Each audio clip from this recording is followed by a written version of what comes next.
9 urte bete dira gaur Frankoren aginduz Galdakao bombardatu zutela, urtero bezala Galdakaoko udalak omenaldi instituzionala egin du eguerdian biktimak aitortzeko.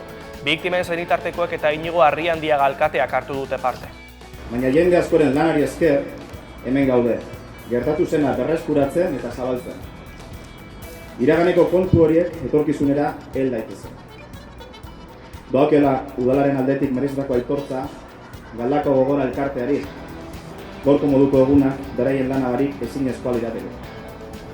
Munduko gudak, nagusiek, pertsona nagusiek sortuak dira, baina tartean, aipatudan lez, umeak egoten dira. Eta lehenengo albokalterik handiena izaten dira. Galdakao gutxienez 28 bombardaketa jaso zituen.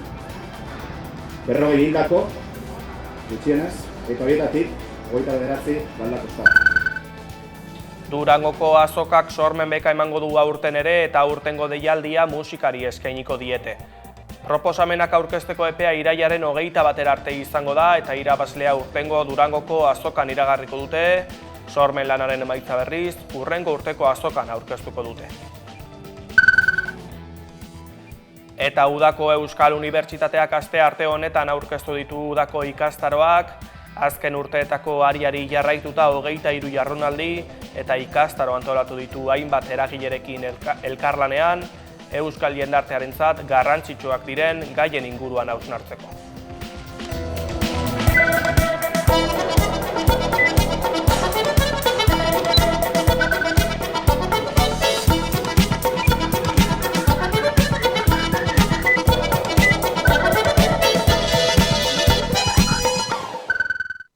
Arratsalde on eta ongi etorri Bilbon hasiko dugu gaurkoan izan ere, hiriko kontrolik gabeko turismoari mugak jartzeko baimendutako tasa turistiko maksimoa ezartzea eta bildutako dirua etxe bizitza politiketara bideratzea proposatu du Bilboko EH Bilduk. Maria del Rio eta Carlos Renedo EH Bildu udaltaldearen bozeramaileak eta zinegotziak Bilboko errealitatera egokitutako tasa turistikoaren alde egin dute Bizkaiko hiriburuan egindako prentsaurrekoan eta kontrolik gabeko turismoa arintzeko hainbat neurri proposatu dituzte. Eta esan behar dugu Bilbon turismoan kontrolik gabeko hazkundea errealitatea bat dela. Izan ere, turismo gaualdiak gora egiten ari dira etengabe eta deigarria da nola 2025ean 2,7 milioiko errekorra bete izan genuela. Aurrekoa baino 10,5 gehiagoko hazkunde izan genuela. Hotelak eta apartamentuak 128 establezimentu berri dituzte. 112 baino gehiago hasi eginda azken urtea. Hori esan nahi du, azken urtean 6 hotel eta 9 apartamentu gehiago ditugula Bilbon. Hori ez gain, azken 5 urteetan biderkatu egin diren 5.351 plaza eskaintzen dituzte etxe bizitza turistikoek. Bizkaiko hotel eta apartamentuetan ostatu hartzen duen turismoaren 70% biltzen du Bilbok, eta Euskal Autonomia Erkidegoan ostatu hartzen dutenen 33,5. Neurri gabeko hazkunde horri mugak jartzeko garaia dela diote, eta lanpostu prekarioak sortzen dituela salatu dute. Horretarako ezinbestekotzat jo dute tasa turistikoa. Zehazki luxuzko hoteletan eta etxebizitza turistikoetan jarri dute fokua, horiei zergak ezartzea proposatu dute eta tasa baimendutako maksimoa izan dadin defendatu dute. Bestalde proposatu dute pisu turistikoetatik datozen diru sarrerak etxe bizitza politiketara bideratzea eta erabiltzea udalaren zerbitzuak finantzatzeko, ekonomia dibertsifikatzeko eta tokiko ekonomia eta turismoaren menpe ez dauden jarduera eta sektoreak bultzatzeko. Larunbat honetan Gasteizko kaleak hartuko dituzte makroproiektuen aurka. Horren berri eman dute astearte honetan egin duten prentsaurrekoan. Horretan, instituzioen inplikazioa eskatu dute. Eta deialdiak 80 eragile sozialen baino gehiagoren babesa duela azaldu dute. Makroproiektuen aurkako mobilizazioa egingo dute larunbat honetan Gasteizen. Horren berri eman dute makroproiektuen aurka dauden eragile ugarik astearte honetan hiriko Andra Maria Zuriaren plazan egindako prentsaurrekoan. Bertan salatu dute instituzioek ez dutela interesik eragileen kezkak entzuteko eta makroproiektuen proiektuak etengabe agertzen ari direla. azken hilabete hauetan, azken urteetan bezala, mota guztietako industria proiektu handiak pilatzen ari dira Araban. Abiadura handiko trena, makrozentral eolikoak eta fotovoltaikoak, goi-tentsioko eta oso goi-tentsioko lineak, makrodatu zentroak, biometanizazioko makroplantak, zentro logistikoen eta industrialdeen zabalkuntza, harrobiak, dikeak eta aireportuaren zabalkuntza, errepidearen bidezko merkantzien garraioa areagotzeko proiektuak eta abar. Azaldu dutenez, aipatutako proiektu guztiak eskala handikoak dira eta hoiek eraikitzeko Arabako landa eremuen eta ingurune naturalen suntziketa ezinbestekoa da. Era berean ohartarazi dute Eusko Jaurlaritzaren energia berriztagarrien lurralde plan sektoriala, lurraldea babesteko tresna izatetik urrun dagoela. LPS-ak gure mendi eta haranen balio ekologikoa, nekazaritzakoa eta soziala kontuan hartzen ez duen zonakatze bat ezarri nahi du. Ingurumenaren babesa merkatuaren interesen mende jarriz eta landa eremuen industrializazioa bultzatuz tokiko komunitateak kontuan hartu gabe. Azpimarratu dute larunbat honetako deialdiak Arabako 75 administrazio batzar eta udal baino gehiagoren babesa duela. Baita ia 80 kolektibo eta eragile sozialena ere. Arabako gizarte osoari dei egin diote Gasteizko Bilbo plazatik abiatuko den manifestazioan parte hartzera.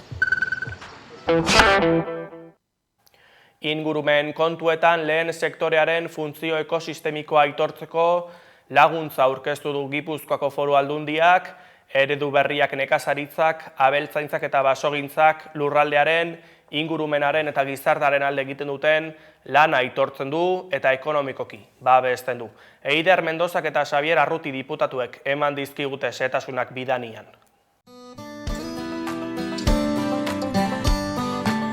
Gipuzkoako ehuneko 80 inguru landa eremua da eta menatzen ditugun zelaiak horren garbi ikusten baldin baditugu nekazariek eta abeltzainek egiten duten lanagatik da.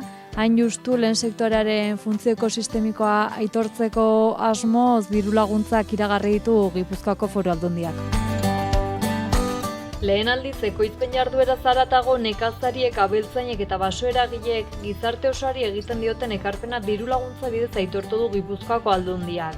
Pertsona horien guztien lanak zuzeneko eragina baitu lurraldearen mantentzean, biodibertsitatearen kontserbazioan, natura baliabideen kudeaketa iraunkorrean eta ingurumen orekaren eraikuntzan. Bada baserritarrentzako laguntza horiek Bidaniako 14 baserrian iragarri dituzte Eider Mendoza diputatu nagusiak eta Xabier Arruti lurralde oreka berdeko diputatuak. Aitortzen dugu egiten duten lana, ingurunea zaintzen, Denise berak aitortu du 2 hektarea ditu, baina 58 garbitu eta lantzen ditu, bai? Biodibertsitatea zaindu ere bai, eta aldi beran ere elikadura jasangarria sortzen dute, eta hori hartzen dute beraien ardurapean, baina gizarte osoari egiten diote mesede. Zaintza, ingurunearena, biodibertsitatearena, elikadurarena, eta gu Gipuzkoako Foru Aldundi gisa aitortzen genuen egiten zuten lana, eta esaten genuen ere horrek eskatzen zuela konpromiso individuala guztiona konsumitzeko garaian, baina aldi beran ere gizarte bezala gu daukagun ingurune honetan egiten duten lana nolabait ere aitortu beharra geneukala beste modu batean. Eta zerbitzu ekosistemiko bezala ezagutzen dena hori da konpentsazio ekonomiko baten bidez egitera goazena. Alegia, aitortzatik konpentsazio ekonomiko bat ematera sortzen dutenaz gain egiten duten lana zaintza ingurunearekin. 500.000 euroko deialdi bat da, eta hortaz, hau da, erabat berritzailea, inguruan ez da horrelakorik egiten, ez Europan eta munduan zehar ere ikusi dugu horrelakorik egiten otedan eta badaude esperientzia gutxi batzuk, baina hau erabat berritzailea da. Eta guk azpimarra ez dugu nahi jarri Gipuzkoako Foru Aldundian egitera goazen honetan, baizik eta benetan egiten duten lan horretan aitortza eta aitortzatik ekimenera pasatzean jarri nahi dugu azpimarra. Baina zer da funtzio ekosistemiko bat? Laguntza berria funtzio ekosistemikoak aintzatestean oinarritzen da. Hau da, nekazaritza, abeltzaintza eta basogintza jarduerek lurralde osoari eta gizarteari ekartzen dizkion onurak aintzatestean. Ingurumenaren oreka landa ingurunearen mantentzea eta lurraldearen iraunkortasuna bultzatuz. Ildo horretan laguntzak ez du lurraren jabetza aitortzen, haren gainean egiten den ekoizpena eta kudeaketa baizik. Ez da nahikoa lurrak, ganadua edo baso lurrak izatea. Laguntza honek baliabide horiek nola lantzen diren eta nola zaintzen diren hartzen du kontuan. aterako dugu diru laguntza deialdi bat 500.000 eurokoa, nola egiten dituzten zerbitzu guztiak ezen genituen modelo, diru laguntza modeloan sartu hartu ditugu bi nagusiki, ez? Lurra eta elikagaiak. Eta bien kombinazio egoki bat egiten duten baserritarrak lehenetsiko ditugu. Orduan, ekoizten duena bakarri, baina lurri gabe ez dugu lagunduko. Baina lurra daukanak eta ekoizteztuna ere ez. Orduan, kombinazio egoki hori egiten duen horiek izango dira lehenesten eta laguntzen ditugunak. Gipuzkoan 700 baserritar izango lirateke gutxi gora bera. Eta gero hor dago, irizpide desberdinak kasu honetan zehazki, honek bi jarduera desberdin dauzka, barruna egiten du eta haragia ere ekoizten du, eta bi kontzeptu gatik jasoko luke gutxienez 550 euro kontzeptu bakoitzaren gatik. Eta hortik aurrera dimentsioaren arabera. Modu horretara lurralde aktiboki mantentzen laguntzen duten ustiategien praktikak eta baldintzak hartzen dira kontuan.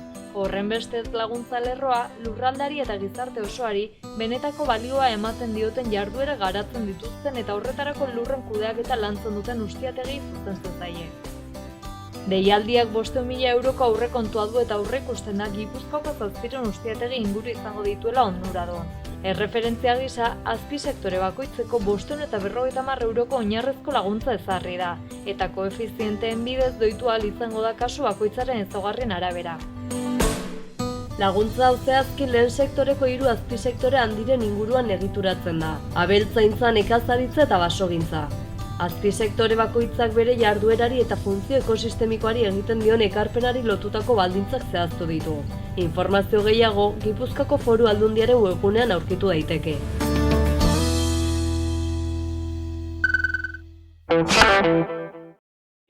Gasteizen 30 intzidentzia LGTBI fobiko erregistratu zituen 2025 urtean ikusgune behatokiak goranzko joera konfirmatu dute datuok, baina arrazoi negatibok soilik ez dituela azpimarratu nahi izan dute txostenean, eta horretaz guztia hitz egiteko gonbita luzatu diogu Amets Martinez de Hereditari, eta berak onartu. Eguardion. Eguardion. Ze moduz? Oso ondo. Ondo. Esan bezala, berriki eman duzu iazko txostenaren berri, 30 zenbatu dituzue, nahiko ez genuken zenbakia. Bai, egia da, baina guk ez dugu ikuspuntu negatibo batetik ikusten. Egia da, erasoak badirela, eta hori zainunekin era positiboa, baina egia da azkenengo urtetan, eta hori da 8. txostena, azkenengo urtetan lan handia egin dugula. Ez bakarrik guk, azkenan ere, Gasteizen, eta bakarrik Gasteizen, Araban ere, bizkat saretzen ibili garelako azkenengo urteetan, eta horren emaitza da, bizkat 30 gertakari horiek ezagutzea. Izango egongo dira ere ezagutu ez ditugunak, baina ezagutu ditugu. Beraz, bakigu 30 kasoetan zer gertatu den, nun gertatu den, noren kontra gertatu den, eta horrek informaziozko ematen digu, bazkenen ere, eraldatzaileak izan ditezkeen politikak eta ekimenak martxan jarri alizareko, ez? Eta 30 horietatik bieren esan daiteke homofobia eta transfobiarekin lotutakoak direla, ze dago eraso horien atzean? Gehien bat trans kolektiboaren kontrako gertakariak izan dira. Eta horien artean, homofobia kasuak izan dira gehien bat jaso ditugunak, da trans pertsonen kontra batzuetan ere homofobia indarkeria bezala ulertzen duguna ematen dela, ez? Baina trans kolektiboaren kontrakoak direlako. Hor ere, gorrota adierazleak aztertzen ditugulako, eta gorrota adierazle horien arabera elkartzen da homofobia, lesbofobia, transfobia, bifobia edo LGTBifobia ezala, ez? Egia da, jo puntuan transkolektiboa dagoela. Bigarrenik transfobia izan da, ez? Hor ere, aipatzekoa da, batez ere eta kezkagarriena dena, daukaten arduragatik transfobia instituzionala, ez? Aurreko astean esan genuen, oraindik ere Osakidetzak transpertsonak buruko gaixo bezala tratatzen dituela. Gaur egun ere, psikiatriatrik pasatzera behartzen dituela transpertsonak. Orduan, hortik ere, badaude gertakari batzuk, eta horiek jasota daude ere bai. Eta gero egia da kezkatzen gaituen eta aurten ere goranzko indikadore batzuk dituela lesbofobia. 4 kaso jaso ditugu, 4 gertakari lesbofobiko, baina oso kasu larriak, horiek ere azpimarratu nahi ditugu. Eta 11 zenbatu dituzue gorroto diskursoen barruan, 9 eraso fisikoekin lotuta, ez dakiz hausnak eta egin duzuen, ematen du nolabait jarrera oldarkorren intensitatea areagotu egin dela azken urteotan. Bai, azkenengo urteetan egia da guk ikusi dugula gorroto diskurtsoak gora egiten duela, ez? Eta guk sailkapen bat edo mailaketa bat egiten dugu. Beko partean jarriko genituzke irainak, mehatxuak diren horiek, gero gorroto diskurtsora pasatuko ginateke, ondoren diskriminazioa eta eraso fisikoa, ez? Mailaketa horretan ikusten dugu nola goranzko norabide bat dagoela. Hau da, irainak eta mehatxuak gora egin dute, gorroto diskurtsoak gora egin dute, eta hauek zenbatuta, behia da, eraso fisikoekin alderatuta, nahiko parekatuta daudela. Horrek zer esan nahi du, gorroto diskurtsotik eraso fisikora pasatzen ari garela. Hau da, gorrotoak ere, espaloi bat igo duela, guk ezagutzen dugun kontestu honetan, eta horrek kezkatzekoa bada, ez? Hau da, gorroto diskurtsoak askotan legitimitate osoz zabaltzen direlako, batzuetan ere bai, modu ez oso, zabaltzen ari direla, eta horiek ere gero eraso fisiko bihurtzen direlako, ez?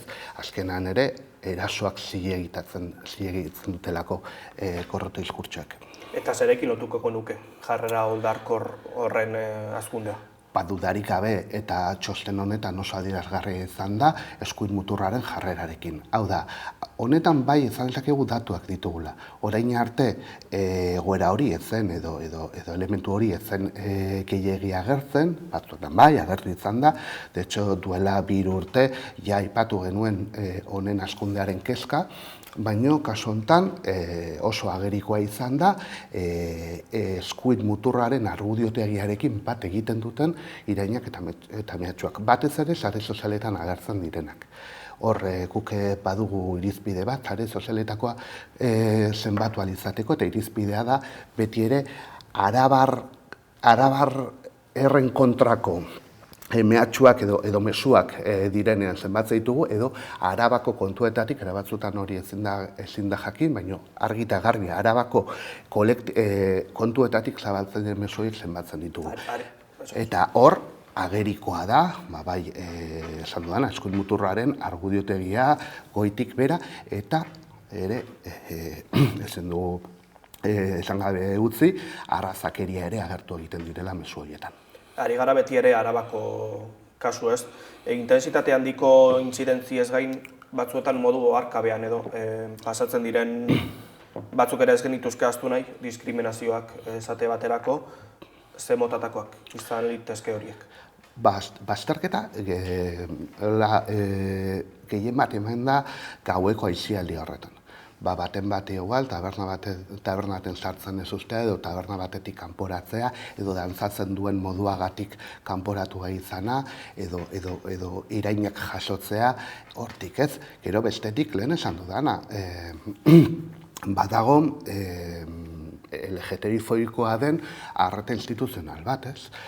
Osakidetza lehen aipatu dut, ez? Transpertsonen kontrako bazterketa hori oso agerikoa da, ez? Aurrekoan salatu duzuten, 6 urteko itxarote zerrenda dago, bakuntzak egiteko, baina ez hori bakarrik, ezke gaur egun psikiatriatik basatzera behartuta daude, ez? Eta hortik abiatu esan nahi dut. Hemen badago legebiltzarrak 2019an onartu egin zuen identitate horiek transpertsonak ez zirela gaixoak. Despatologizatu egin zituen transidentitateak. Gaur, 2026an, Osakidetzak oraindik psikiatriatik pasatzera behartzen ditu transpertsonak. Orduan, berandugoaz, oso berandu, eta gainera legebiltzarrean onartutako legeen kontra dago Osakidetza. Eta behar bada ez diogu nahiko erreparatzen diskriminazio horiei? Ez, egia da, batzutan ere diskriminazioa, batzutan ez dakigu zergatik gertatu den, beste batzuetan oso argia da. Eta kasu horietan, guk kolektibotara etortzen den jendea hori aztertzen saiatzen gara, eta saiatzen gara bazterketa hori gertatu den tokiarekin edo arduradunekin nolabaiteko elkarrizketa bat izaten, ez? Baina egia da, oraindik ere batzutan ez dela oso agerikoa, ez? Eta beste batzuetan diskriminazio hori isilpean dago.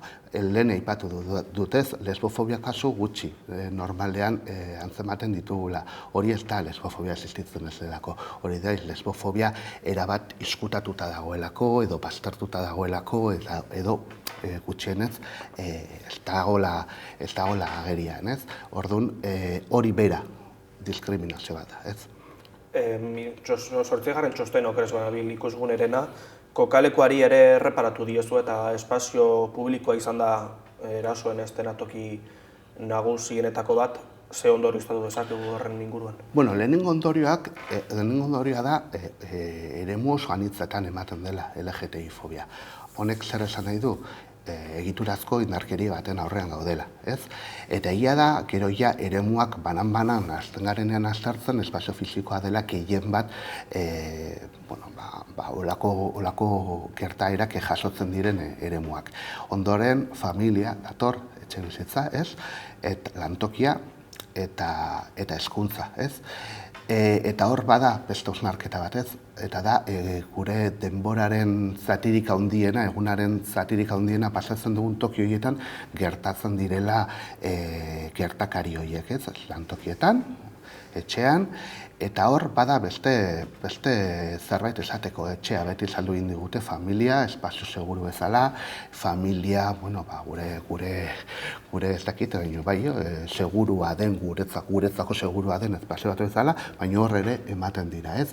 Ematen da, adin gutxikoen etxetik botatzea, gurasoek izan hartzea, transizioak burutzeko, o transizioak oztopatzeko ekimenak, hau da, hori familia bera ere, familia estruktura bezala, arazo bat da LGTBI pertsonentzako, hain bakarrik LGTBI pertsonentzako.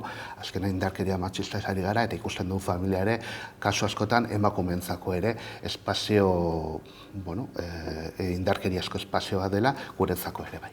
Eta alor digitalari ere erreparatu diozu sare sozialetari, sare sozialei, zenbaterainoko garrantzi dute sare sozialek testu inguru honetan?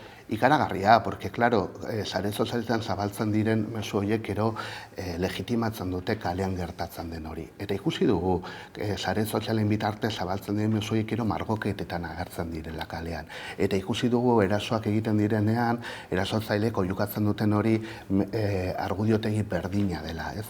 Horregatik oso garrantzitsua da sare sozialei erreparatzea. Eta guk horretan ere, eta 2025ean pixkat ikusi genuen, baina 2026an baina baritu dugu kazetari feministen kontrako jazarpena, ez?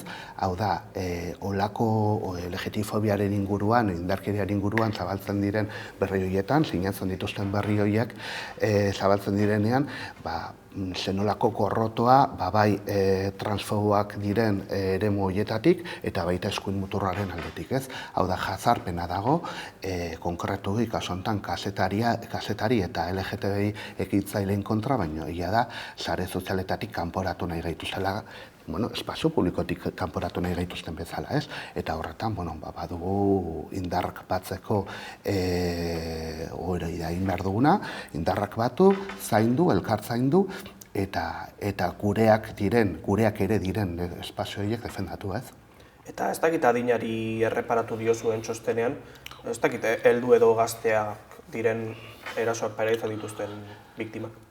Bueno, denetarik dago. Da biktimen aldetik gazte asko daude, baina egia da, ezen gazteak direnak ere bai, eta erasotzaileen artean ere bai.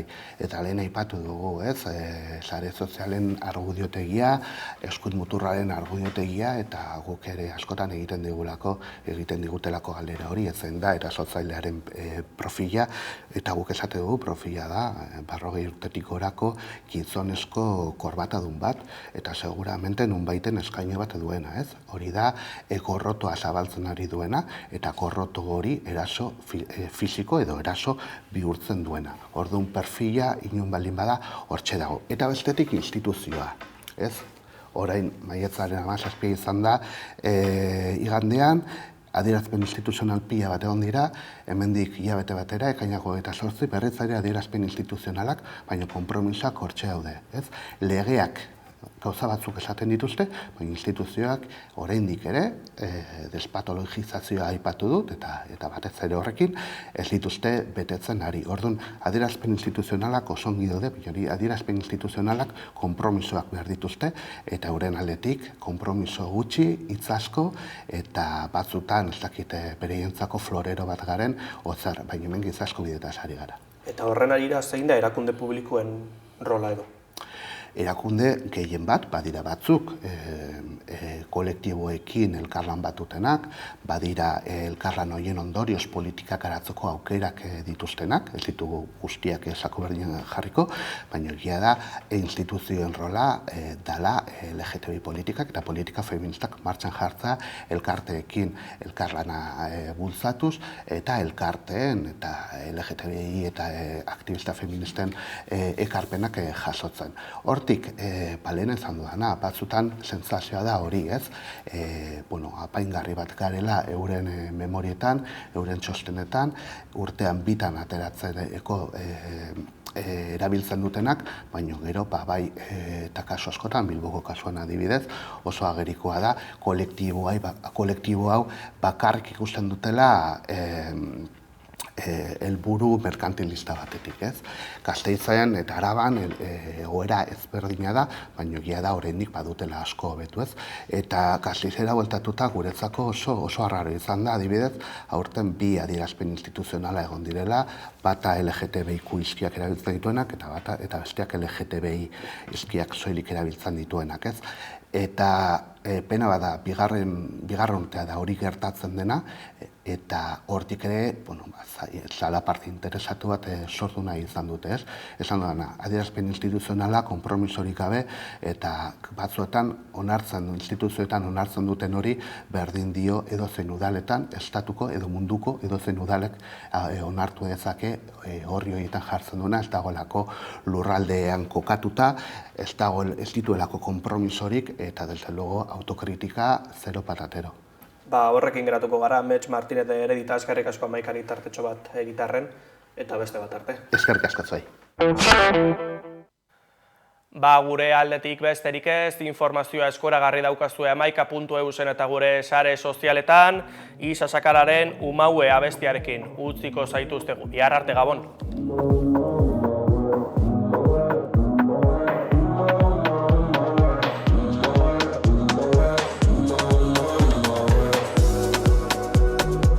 Zurekin 10 segundu sentitzen dira, eta egun batzuk gabe niretzat dira mar bizitza. Urrun joaten zarenean, sentitzen naiz super txikia, apurtzen naiz mila zatitan. Ez dakizu nola aldatzen duzun dena, zure ondoan denak merezi du pena. Eginak gaude goteko behin da berriro eta berriro eta berriro batera. Mila memoria gureak direnak denak ditut gordeta, betiko guretzat gehien behar dudanetan. Onenetan, zein txarrenetan.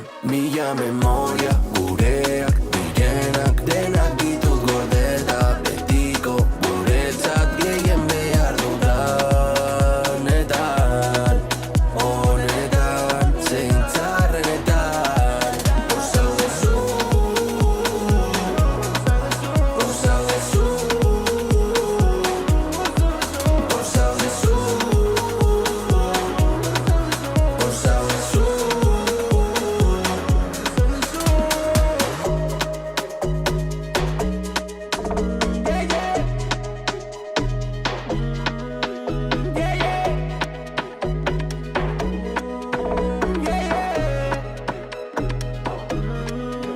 Ez dakizu ze polita zaren lo zaudenean, zure arnaza sentitzen dudanean bularrean. Airea bezala beharrezkoa zara, zure izena tatu bat bihotzean. Zezu zara nire erdia, amestu nun guztia, goiz-goizetan esnatzean behar dudan energia. Zuzara nire maitia, benetazko familia, betidanik ez bada izan, betiko izan da brilla.